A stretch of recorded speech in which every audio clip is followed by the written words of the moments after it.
إن الذين توفاهم الملائكة ظالمي أنفسهم قالوا فيما كنتم قالوا كنا مستضعفين في الأرض قالوا ألم تكن أرض الله واسعة فتهاجروا فيها فأولئك مأواهم جهنم وساءت مصيرا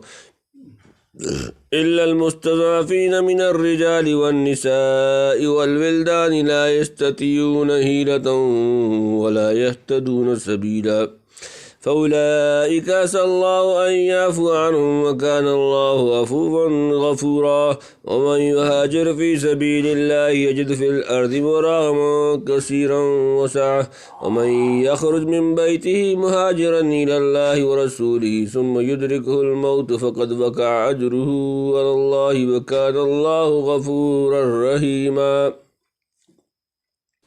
إن الذين توفاهم الملائكة ظالمي أنفسهم قالوا فيما كنتم قالوا كنا مستضعفين في الأرض قالوا ألم تكن أرض الله واسعة فتهاجروا فيها فأولئك مأواهم جهنم وساءت مصيرا ان بے شک الذین وہ لوگ جو توفاہم ان کی جان نکالتے ہیں الملائکۃ فرشتے ظالمی ظلم کرتے تھے انفسہم اپنی جانیں قالو وہ کہتے ہیں فیما کس حال میں تم تھے قالو کننا وہ کہتے ہیں ہم تھے مستضعفین بے بس فی میں الارض زمین ملک قالو وہ کہتے ہیں علم تکن کیا نہ تھی ارض زمین اللہ واسعتاً وسیع تہاجروا پس تم ہجرت کر جاتے فیہا اس میں فاولئک سو یہ لوگ مأواہم ان کا ٹھکانہ جہنم وساعت اور برا ہے مصیراً پہنچ کی جگہ جن لوگوں نے اپنی جانوں پر ظلم کیا تھا اور اس حالت میں فرشتے ان کی روح قبض کرنے آئے تو بولے تم کس حالت میں تھے وہ کہنے لگے کہ ہم تو زمین میں بے بس کر دیے گئے تھے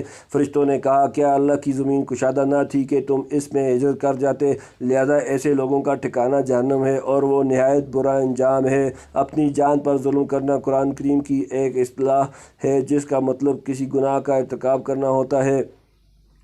کیونکہ گناہ کر کے انسان اپنی جان ہی کو نقصان پہنچاتا ہے آیت نمبر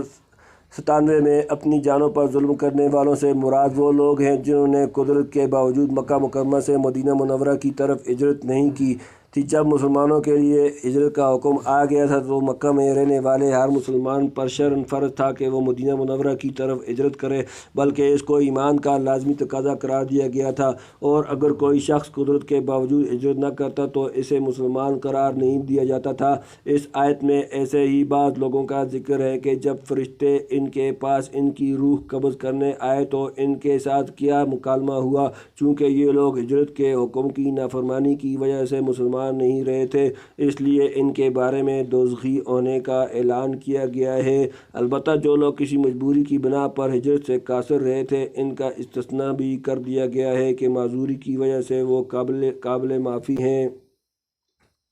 إلا المستضعفين من الرجال والنساء والولدان لا يستطيعون حيلة ولا يهتدون سبيلا آسان ترجمہ اللہ مگر المستضعفین بے بس من سے الرجال مرد والنساء اور عورتیں والولدانی اور بچے لا یستطیعون نہیں کر سکتے حیلتاً کوئی تدبیر ولا اور نہ یہتدون پاتے ہیں سبیلاً کوئی راستہ البتہ وہ بے بس مرد عورتیں اور بچے اس انجام سے مستثنیٰ ہیں جو ہجرت کی کوئی تدبیر نہیں کر سکتے اور نہ نکلنے کا کوئی راستہ پاتے ہیں